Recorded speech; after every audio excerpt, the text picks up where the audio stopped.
Uma das missionárias do Havaí, de descendência coreana, da 21ª turma de Gilead, Sra. Carl Emerson, foi designada à Coreia. Ela encontrou um cego que sabia braille japonês, de modo que escreveu à filial pedindo o folheto Reino em braille. Ao fazer isso, o folheto veio. Certo dia, ao dirigir o estudo do cego, ele perguntou: "O homem que produziu o folheto é dos ungidos?" Ela disse: "Não."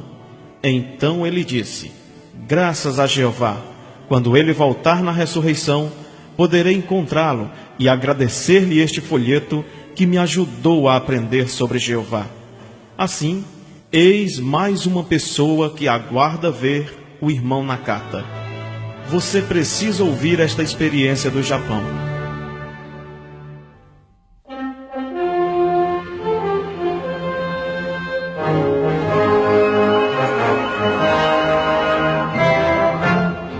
Quando as testemunhas de Jeová trabalhavam nas ruas, o Senhor ficou com as revistas, decidindo que as jogaria na próxima lata de lixo.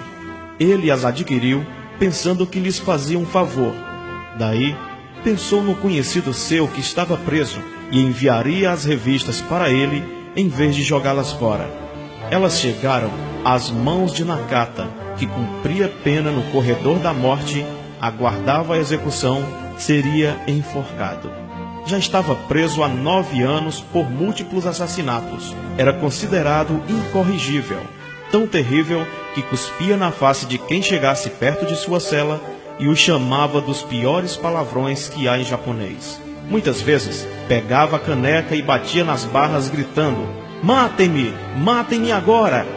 Todo mundo odiava esse homem, e havia muitos que talvez quisessem enforcá-lo com suas próprias mãos. Nakata só tinha 29 anos, mas toda a sua vida tinha sido preso e solto. O único que conseguia vê-lo de perto era o pai dele, uma vez por mês, fazendo isso por pura obrigação. Foi esse homem quem obteve a Sentinela e Despertai, e ele as leu. Deu um clique nele e notou que poderia obter uma assinatura. Quando o pai veio visitá-lo, pediu dinheiro para fazer uma assinatura de ambas as revistas. O pai achou que não tinha nada de mais. Nakata leu regularmente as revistas por meses. Daí, a congregação local recebeu um aviso de assinatura a expirar. A folha foi dada a um pioneiro especial. Este saiu de bicicleta procurando o endereço. Não sabendo que se tratava de uma penitenciária, passa por ela, não acha um endereço. Então pergunta na guarida da prisão se poderiam indicar tal endereço. Mandaram-no atravessar o bosque e ir até a torre, estrada abaixo. O irmão diz: "Mas ali é uma penitenciária?" Os guardas respondem: "É, mas quem o senhor procura?" Ele diz que é um homem chamado Nakata. Os 2 soldados dizem ao mesmo tempo: "Nakata? Tem certeza que deseja vê-lo?" Não conseguem fazer o pioneiro desistir. Lá vai ele, até a grande grade, e pede para falar com o diretor, solicitando uma visita a Nakata. Até o diretor lhe diz: "O que deseja desse tal de Nakata?" Ele lhe explica e lhe permitem entrar, tendo de passar por pesadas portas e grades de ferro, por fim chegando à porta grossa com janelinha de uns 6 centímetros de largura, com grossa tela, mal dando para ver a pessoa do outro lado.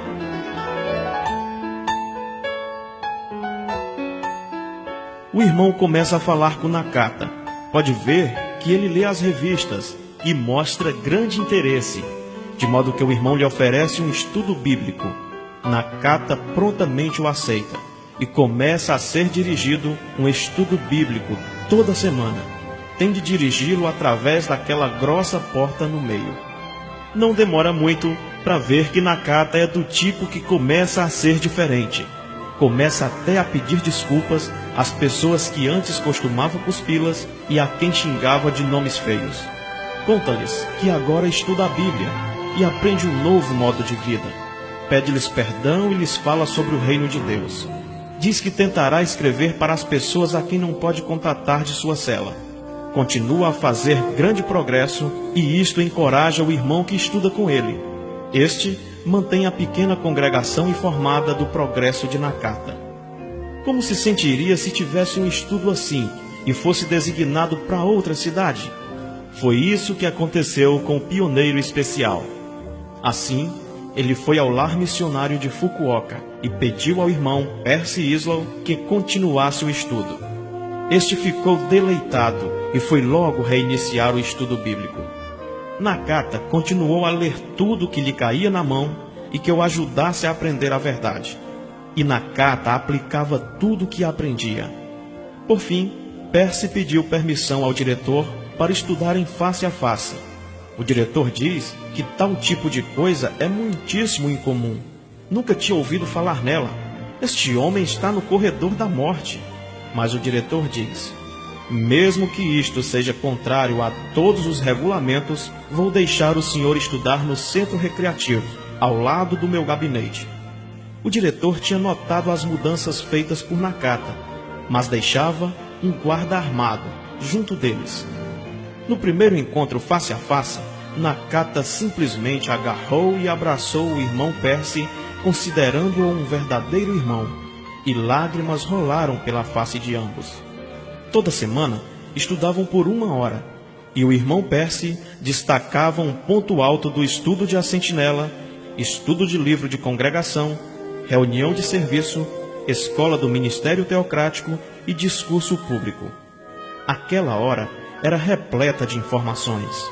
O guarda não podia acreditar no que seus ouvidos ouviam, no que Nakata falava. Declarações sinceras, do fundo do coração, que só um real cristão faria. Ficou tão impressionado com as mudanças de Nakata que passou a conceder 15 minutos extras de estudo cada semana. O guarda começou a gostar de Nakata, e às vezes ele até mesmo permitia ainda mais tempo extra. Percy começou a considerar Nakata como um filho, e desenvolveu-se um forte vínculo de amizade entre eles.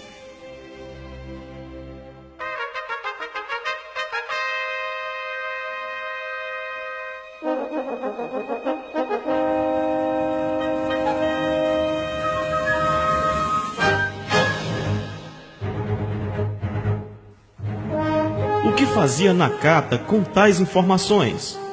Bem, ele olhava para o relógio em sua cela e cada vez que o relógio marcava a hora do início da reunião na congregação local, Nakata ficava bem atento, lá na cela e com cabelos bem penteados.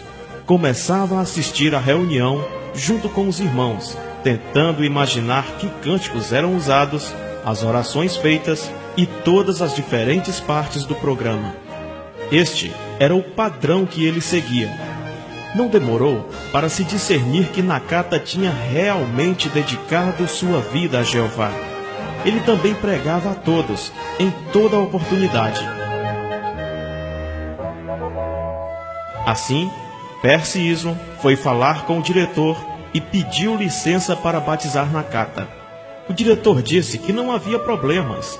Eles iriam conseguir um pouco de água para derramar na cabeça de Nakata. Daí, Percy explicou que esse não era bem assim, que a pessoa tinha de ser inteiramente submersa em água. Ao subir da água, simbolizava-se como a pessoa tinha, efetivamente, morrido para o seu anterior proceder na vida e que saía para um novo modo de vida, como Jesus fizera no Rio Jordão. O diretor disse: bem, isso representa um pequeno problema, mas vamos achar um jeito, porque nunca vi alguém mudar tanto quanto Nakata. Assim, realizaram o batismo ali mesmo, no corredor da morte, com permissão para que alguns irmãos vissem e testemunhassem o batismo.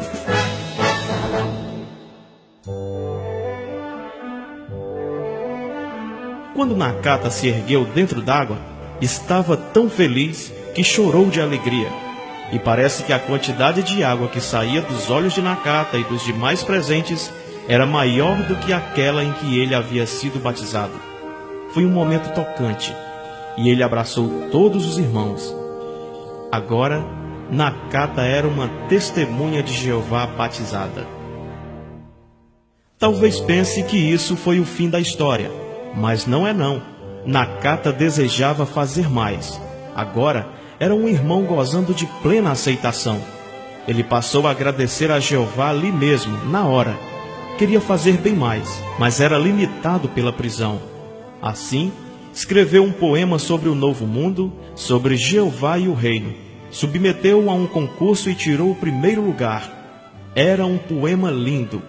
O vencedor deveria ir à mansão do governador da prefeitura do estado e receber um prêmio das mãos do próprio governador. Assim, tivera de fazer uma mudança. Adivinhem quem veio até o corredor da morte? O próprio governador. Isto resultou em mais publicidade para o poema, que foi publicado, e muitas outras pessoas receberam testemunho lá da ala dos condenados à morte através de um lindo poema. Nakata também veio a estudar braille, veio a dominar totalmente e pegou o livro Reino e o colocou inteiramente em braille. Ele se empenhava dia e noite nisso. Fez muitas cópias e pediu que os irmãos o distribuíssem. Vários cegos chegaram a conhecer e a aprender sobre o reino lá do corredor da morte. Chegou na Coreia através de um superintendente de distrito e pessoas naquele país chegaram a aprender também sobre o reino. Nakata costumava escrever cartas à congregação, cartas que expressavam seu apreço pela fraternidade, e pedia aos irmãos que não considerassem a verdade de modo corriqueiro. Dizia-lhes que gostaria que pudessem ver as coisas do ponto de vista dele, que se arrastaria até vários quilômetros, se necessário, para ir a uma reunião ida e volta. Dizia que jamais deveriam encarar as reuniões como algo comum, e jamais perder uma delas, a menos que tivessem motivo bíblico. Dizia que jamais saberiam a vontade e o quanto ele desejava estar ali, presente, junto com eles.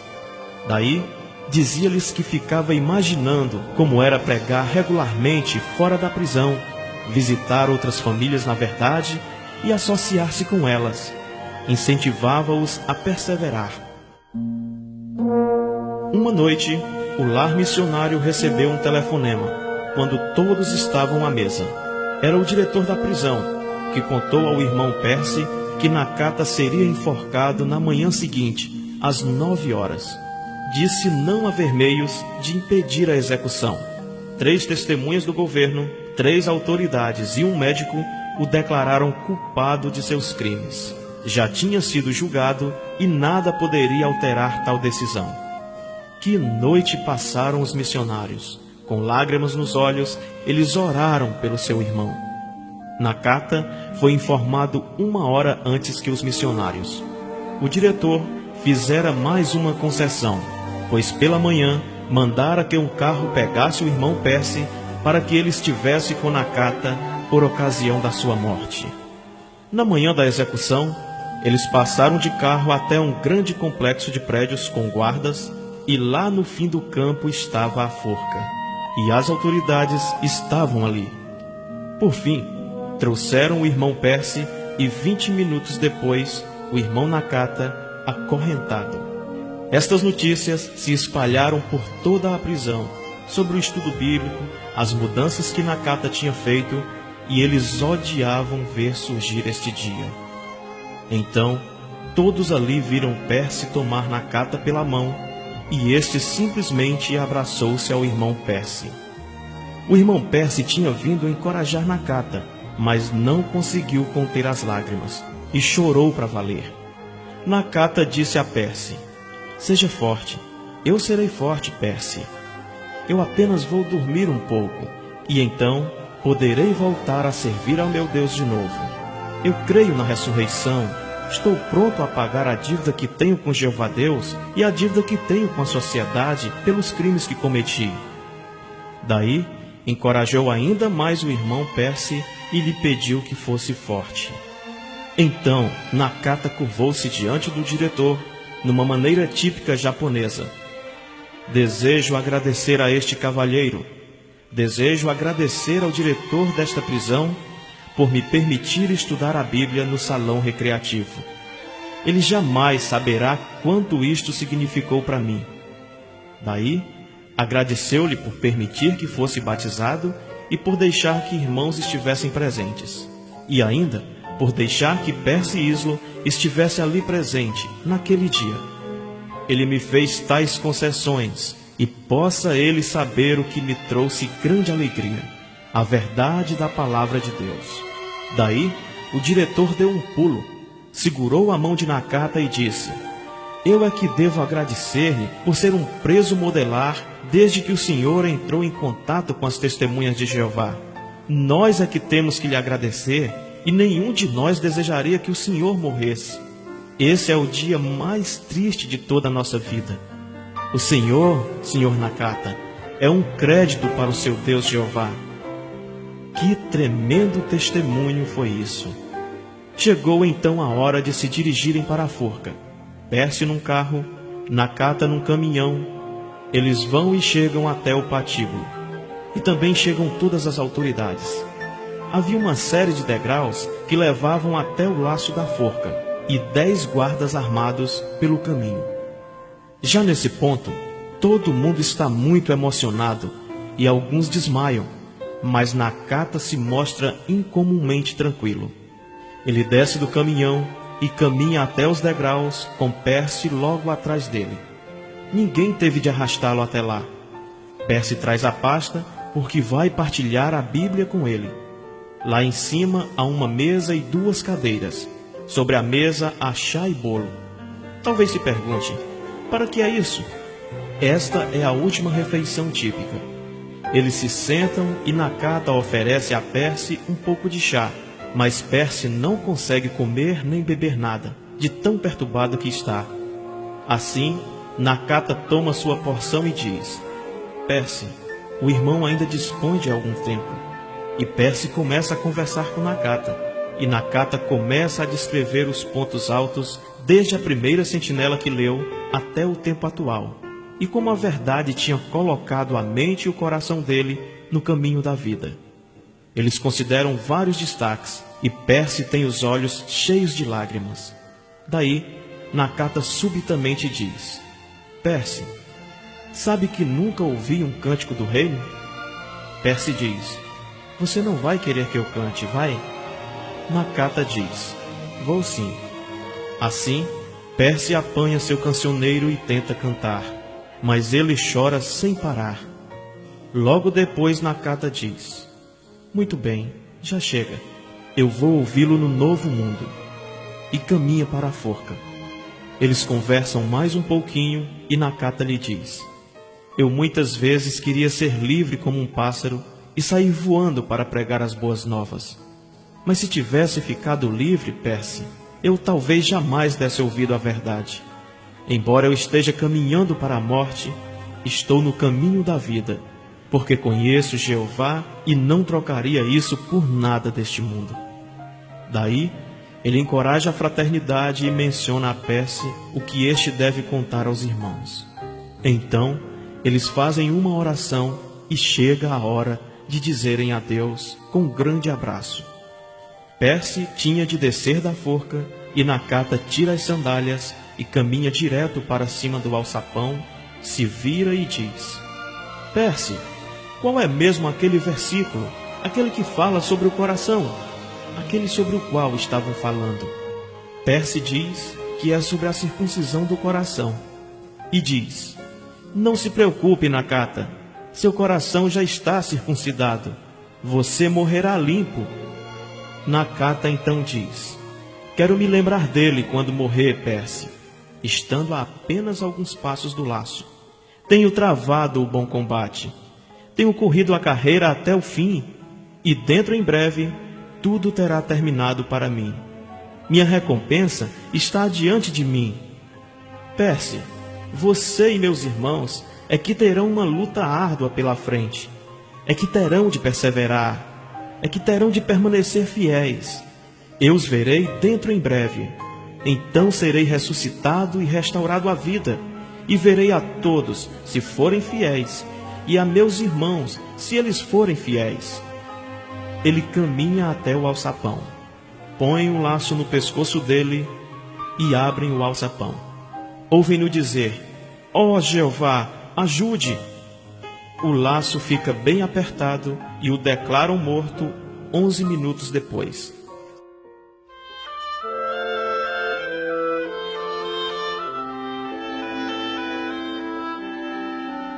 O que admira é que uma das testemunhas governamentais que ficou embaixo da forca trabalha no mesmo escritório que uma testemunha de Jeová e revelou algo a esta testemunha.